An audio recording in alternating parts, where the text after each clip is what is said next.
Bon, cocorico pour l'industrie française, François-Xavier, franchement, pour une fois que vous nous annoncez des bonnes nouvelles quand même. Écoutez, ça fait plaisir, ça cartonne On arrive en tête ouais. du classement sur l'attractivité, incroyable. Ouais, en Europe, 339 implantations industrielles ou projets d'implantation, la France a confirmé sa place de numéro 1 européen en termes d'attractivité. Écoutez, il faut le dire, hein, c'est bien.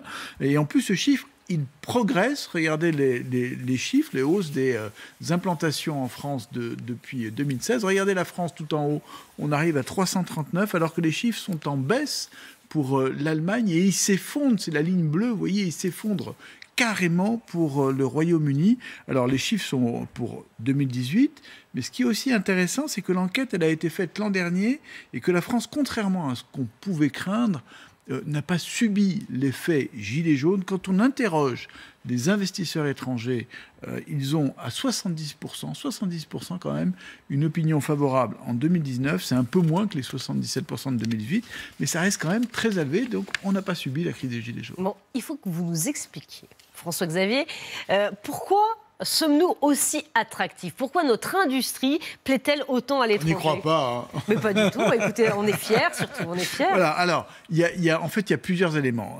Il y a d'abord l'effet positif des réformes sur la loi travail. Vous savez, la loi Pénicaud, qui, elle, a été très, très bien perçue à l'étranger. Ça a été un facteur essentiel. Il y a le coût du travail en France qui s'est rapproché ces dernières années en moyenne par rapport à l'Europe et surtout par rapport à l'Allemagne. Et ça, évidemment, c'est quelque chose qui est très regardé.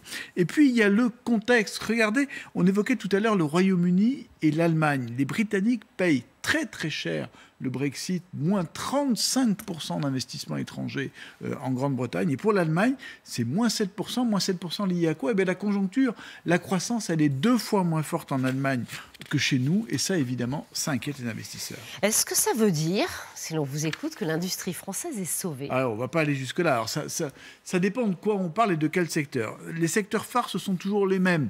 Tout ce qui est aérien, vous savez, Airbus, Arianespace. Vous avez aussi le secteur de la pharmacie qui marche plutôt bien. Et puis, il y a les nouveautés. Ça, c'est intéressant. Regardez, ce sont par exemple les chantiers navals, la renaissance de Saint-Nazaire, on n'y croyait pas il y a quelques années. Hein. Vous avez aussi les métiers d'avenir, le numérique, les technologies vertes. Vous voyez, ça, ce sont les secteurs qui sont privilégiés par les investisseurs étrangers. En revanche, attention, il y a un warning quand même. Quand on interroge les investisseurs, ils disent que la France a encore du mal à se moderniser. Il y a un exemple frappant, c'est le nombre de robots dans l'industrie. Regardez les chiffres, ils sont frappants.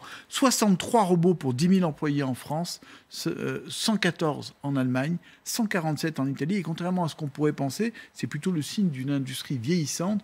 Je vais juste prendre un dernier exemple. En 2011, l'automobile en France était le numéro 2 en Europe. C'était quand même pas mal.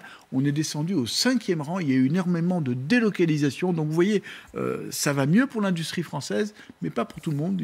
C'est pas encore gagné. Voilà, il ne faut pas qu'elle s'endorme sur ses lauriers, l'industrie exactement. française. C'est exactement ça. Merci beaucoup, François-Xavier Pietri. Il est 6h27, le temps, Guillaume, des nuages.